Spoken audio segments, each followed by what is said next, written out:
दोस्तों, मुसलमानों के बीच कयामत की निशानियों पर बातें होना आम है। कभी सूरज का उल्टा निकलना, कभी दज्जाल का जिक्र और कभी याजूज माजूज की चर्चा। ये सब बातें हमारे इल्म का हिस्सा हैं। मगर क्या हो अगर मैं आपसे कहूं कि ठीक इसी तरह की एक डरावनी और रहस्यमयी भविष्यवाणी यूरोप के दिल में छुपी है। एक ऐसी प्राचीन किताब जिसे 800 साल पहले लिखा गया था और जिसकी हर एक लाइन वेटिकन को आज भी बेचैन किए हुए है। ये कोई मामूली बात नहीं है, बल्कि इस प्राचीन भविष्यवाणी में हर उस पॉप का जिक्र है जो आज तक इस दुनिया में आया है। और सबसे चौंकाने वाली बात, इस किताब में आखिरी पॉप का नाम तक बताया गया है। और अब 2025 के करीब आते आते ईसाई दुनिया में हलचल मच चुकी है। क्या ये वही कयामत की निशानी है जिसकी एक झलक मुसलमानों को भी दिख रही है? क्या इस किताब में दर्ज इशारे इंसानियत के अंत की ओर इशारा कर रहे हैं? पिछले कुछ दिनों से यूरोप के अंदर ऐसे बेशुमार सोशल मीडिया अकाउंट्स जो क्रिश्चियन रिलीजन से लिंक हैं, वो ऐसी डिबेट्स, ऐसी पोस्ट और ऐसे डिस्कशन से भरे पड़े हैं कि जिनमें यह बात की जा रही है कि एंड टाइम मतलब कि कयामत की एक बड़ी निशानी पूरी हो चुकी है। और हैरानी की बात तो ये है कि ये सारे दावे, ये सारी अजीबोगरीब और हैरान कर देने वाली चीजें सिर्फ और सिर्फ उनके पॉप की उस मौत की वजह से हो रही हैं जो अभी कुछ दिन पहले हुई है, या फिर उस एक किताब की वजह से हो रही हैं जो वेटिकन आर्काइव में पिछले सैकड़ों सालों से पड़ी हुई है। मगर सवाल यह है कि आखिर पॉप की मौत का भला कयामत यानी कि जजमेंट डे से क्या कनेक्शन हो सकता है? और आखिर सैकड़ों साल पुरानी उस किताब के अंदर 2025 में इस दुनिया को अलविदा कहने वाले पॉप के बारे में ऐसा भी क्या लिखा हुआ है जिसने ईसाई दुनिया में तहलका मचा दिया है? तो दोस्तों, ये सब कुछ तो जानेंगे, मगर उससे पहले हम यह भी जान लेते हैं कि आखिर यह पॉप होते कौन हैं और इनको आबादी के लिहाज से दुनिया के सबसे बड़े मजहब यानी कि क्रिश्चियनिटी में सबसे ज्यादा खास, सबसे ज्यादा अहम और सबसे ज्यादा ताकतवर क्यों समझा जाता है। ईसा अलैहिस्सलाम से इनका क्या कनेक्शन है? आखिर इन लोगों का पूरा इतिहास क्या है? और आखिर कैसे इन लोगों ने सैकड़ों सालों तक सलीबी जंगों के जरिए से मुस्लिम दुनिया को हिलाकर रखा था? तो चलिए बिना देरी किए अपनी इस कहानी को बिल्कुल शुरू से शुरू करते हैं। दोस्तों, खुद ईसाइयों के मुताबिक उनके यह जो पॉप होते हैं, इनका इतिहास लगभग 2000 साल पुराना है, मतलब डायरेक्ट हजरत ईसा अलैहिस्सलाम से जाकर जुड़ जाता है। क्रिश्चियनिटी के मुताबिक इनके जो पहले पॉप थे वो सेंट पीटर थे, जो जीसस मतलब कि हजरत ईसा अलैहिस्सलाम के खास 12 फॉलोअर्स मतलब कि 12 हवारियों में से एक थे। और इन लोगों के मुताबिक खुद हजरत ईसा अलैहिस्सलाम ने ही इनको इस काम के लिए चुना था। आसान भाषा में आप यह भी मान सकते हैं कि जैसे इस्लाम के अंदर खलीफा का कॉन्सेप्ट पाया जाता है, मतलब कि आखिरी पैगंबर हजरत मोहम्मद सल्लल्लाहु ताला अलैहि वसल्लम के चले जाने के बाद हमेशा से ही एक खलीफा चुना जाता था, जिसके अंडर में फिर पूरी मुस्लिम दुनिया आगे बढ़ा करती थी, जिसकी लीडरशिप में ही सारे फैसले लिए जाते थे।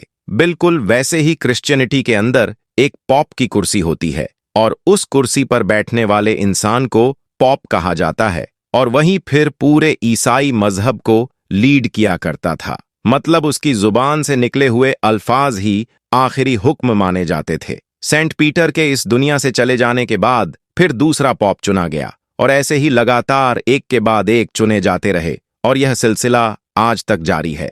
माना जाता है कि पिछले पूरे 2000 साल के इतिहास में यह दुनिया 250 से भी ज्यादा पॉप देख चुकी है। वर्थ नोटिसिंग बात यह भी है कि शुरू में तो यह पॉप सिर्फ मजहबी मामलात तक ही सिमटे हुए थे, मतलब जो रिलीजियस चीजें हुआ करती थीं उन्हीं से जुड़े हुए फैसले लेते थे, उन्हीं से जुड़ी हुई चीजों के बारे में मशवरे दिया करते थे।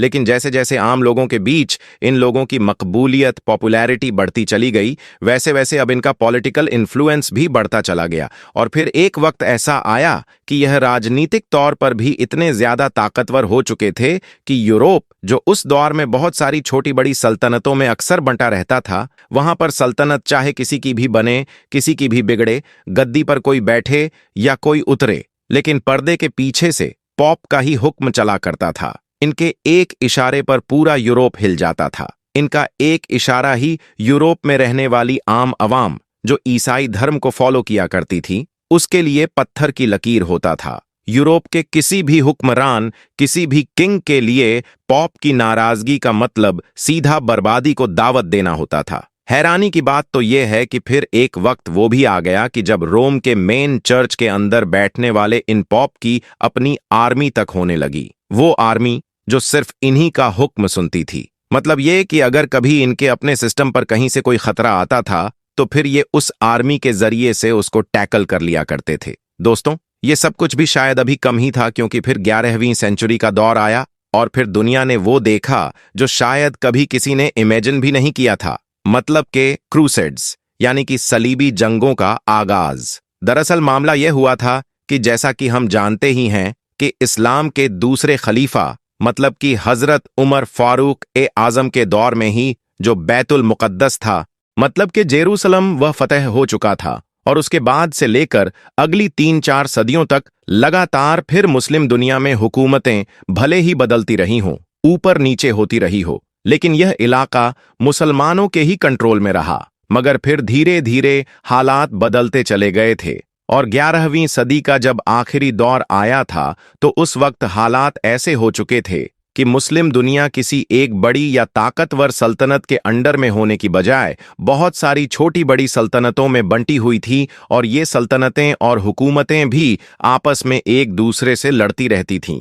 और ऐसे हालात का सबसे ज्यादा फायदा उठाया यूरोप में बैठे हुए पादरियों ने, या आप कह सकते हैं कि उस दौर के पॉप ने, जो जाहिर है इन्हीं हालात का तो लंबे वक्त से इंतजार कर रहे थे। उन्होंने फौरन पूरे यूरोप में यह ऐलान करवाया कि यूरोप के जितने भी छोटे बड़े हुक्मरान हैं, मतलब के किंग्स हैं, और जितने भी नाइट्स मतलब के सिपाही वगैरह हैं, उनके लिए जरूरी है कि वो एक झंडे के नीचे जमा हो जाएं और इकट्ठे होकर हर हालत में मुसलमानों से पाक सरजमी मतलब के अलस को दोबारा हासिल करें। यह एक तरीके से आप कह सकते हैं कि एक मजहबी फतवा था जो पॉप के द्वारा जारी किया गया था, और जिसमें कहा गया था कि यह खुदा का हुक्म है कि तुम सब लोग ऐसा करो, और जो भी इस पाक जंग में, इस पाक मकसद में हिस्सा लेगा तो गॉड उसके गुनाहों को माफ कर देगा। पॉप के इशारे पर यूरोप के अलग अलग इलाकों से बड़ी बड़ी फौजें एक झंडे के नीचे आकर जमा होने लगीं और फिर मिडिल ईस्ट की तरफ बढ़ना शुरू कर दिया।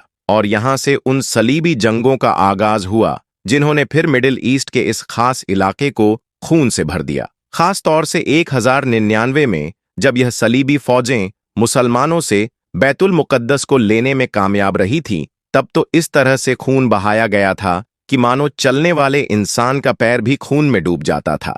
मगर फिर कुछ डिकेड्स के बाद ही, जैसा कि हम जानते हैं कि 1187 में एक बड़ी जंग के बाद सुल्तान सलाहुद्दीन अय्यूबी इन सलीबी फौजों से एक बार फिर से बैतुल मुकद्दस को दोबारा लेने में कामयाब हो गए थे। सलीबी जंगों का यह सिलसिला कि जो 1095 और 96 के करीब में पॉप के हुक्म पर शुरू हुआ था, यह यहीं पर नहीं रुका, बल्कि अगली 2-3 सदियों तक लगातार चलता रहा। हर आने वाले नए पॉप ने अपने इस मिशन को जारी रखा और इसमें अपनी पूरी ताकत लगा दी। लेकिन धीरे धीरे हालात बदलते गए और जब 13वीं सदी का आखिरी दौर आया था, तब मानो यह मिशन पूरी तरीके से दम तोड़ चुका था। और इस मिशन को एक बार फिर से जिंदा करने की जो बची कुची उम्मीद थी, वो 1453 में उस वक्त पूरी तरीके से खत्म हो गई, जब उस्मानियों ने पिछले सैकड़ों बल्कि हजारों सालों से यूरोप और ईसाइयत का सेंटर माने जाने वाला शहर यानी कि कुस्तुनतुनिया को ही फतह कर डाला था।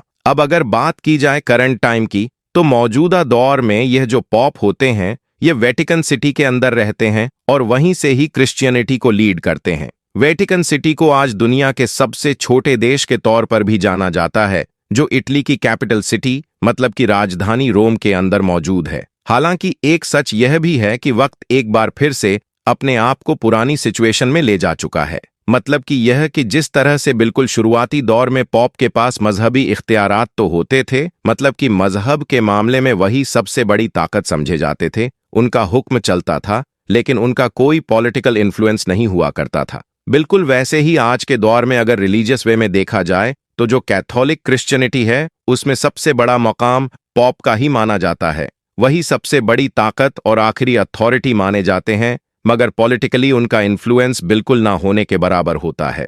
आखिरी बार इस गद्दी को संभालने वाले पॉप का नाम पॉप फ्रांसिस था, जिनको आप लोग आमतौर पर मीडिया या सोशल मीडिया पर लगातार देखते ही आए होंगे। इनको 13 मार्च 2013 को पॉप चुना गया था और फिर यह अपनी डेथ तक मतलब कि 21 अप्रैल 2025 तक इस जिम्मेदारी को संभालते रहे थे। अब आखिर में दोस्तों बात करें पॉप की मौत से जुड़ी हुई उस प्रोफेसी के बारे में, मतलब कि उन दावों के बारे में कि जिसके बारे में हमने शुरू में बात की थी कि ईसाई दुनिया में कयामत की एक निशानी के बारे में खूब चर्चाएं हो रही हैं और पोप फ्रांसिस की मौत को जजमेंट डे के एक साइन के तौर पर देखा जा रहा है। तो दोस्तों, इन तमाम चीजों का आगाज होता है उस किताब से, या आप कह सकते हैं कि उस सीरीज से, कि जो एक डॉक्यूमेंट की शक्ल में मौजूद है और जिसको प्रोफेसी ऑफ द पॉप्स के नाम से जाना जाता है और जो वेटिकन आर्काइव में पिछले लगभग 300 से 400 साल से मौजूद है। ये दुनिया के सामने पहली बार 1590 में आई थी इस किताब, या फिर आप कह सकते हैं कि इस डॉक्यूमेंट के मुताबिक 11वीं और 12वीं सदी के दौर में एक आरिश बिशप हुआ करते थे जिनको इतिहास में सेंट मलाकी के नाम से जाना गया है। इन्होंने जब उस दौर में रोम का दौरा किया था तो रोम के विजिट के दौरान इन्होंने अपनी स्पिरिचुअल विज, या आप आसान जबान में ईसाइयों के मुताबिक कह सकते हैं कि रूहानी नजर से अपने बाद आने वाले सारे पॉप्स को देख लिया था जो लगभग 112 के करीब थे, और इन्होंने इन सारे के सारे पॉप्स के बारे में लैटिन जबान में कोई ना कोई एक ऐसा फ्रेज लिखा कि जो उस पॉप से डायरेक्ट लिंक था, मतलब जो उसकी पहचान बताता था, उसकी कोई खास बात बताता था, या कोई भी उससे जुड़ी हुई चीज की निशानदेही करता था। दावों के मुताबिक यह डॉक्यूमेंट्स यह बताने की कोशिश करते हैं कि 11वीं और 12वीं सदी के उन मशहूर आरिश बिशप ने जो कुछ देखा था या जो पॉप से रिलेटेड भविष्यवाणियां की थीं, उनके मुताबिक उनके बाद और 112 पॉप होना है और फिर यह दुनिया खत्म हो जाएगी। पॉप फ्रांसिस को 112वां पोप माना जाता है, लेकिन उनका नाम पीटर द रोमन नहीं है और वे रोम से भी नहीं हैं, बल्कि अर्जेंटीना से हैं। हालांकि उनकी फैमिली का ताल्लुक रोम और इटली से था और यही वजह बताई जाती है कि उन्हें रोम से जोड़ा गया। साथ ही उनका असली नाम भी फ्रांसिस नहीं था, ये नाम उन्होंने खुद चुना था। अब सवाल यह उठता है कि क्या वह असली पीटर द रोमन हैं या नहीं, लेकिन इससे पहले यह सवाल उठना चाहिए कि जिस डॉक्यूमेंट या किताब पर यह बातें आधारित हैं, क्या वह वाकई ऑथेंटिक है? वेटिकन इसे एक ऐतिहासिक डॉक्यूमेंट मानता है, न कि धार्मिक संदर्भ में। कुछ एक्सपर्ट्स का कहना है कि यह पूरा कॉन्सेप्ट 16वीं सदी के अंत में एक व्यक्ति ने खुद गढ़ा था और उसे 11वीं और 12वीं सदी के चर्च बिशप से जोड़ दिया था। इस मुद्दे पर आपकी राय क्या है? अगर वीडियो आपको जानकारीपूर्ण लगे तो लाइक और शेयर जरूर करें और ऐसे और वीडियोस के लिए चैनल को सब्सक्राइब करें। अल्लाह हाफिज।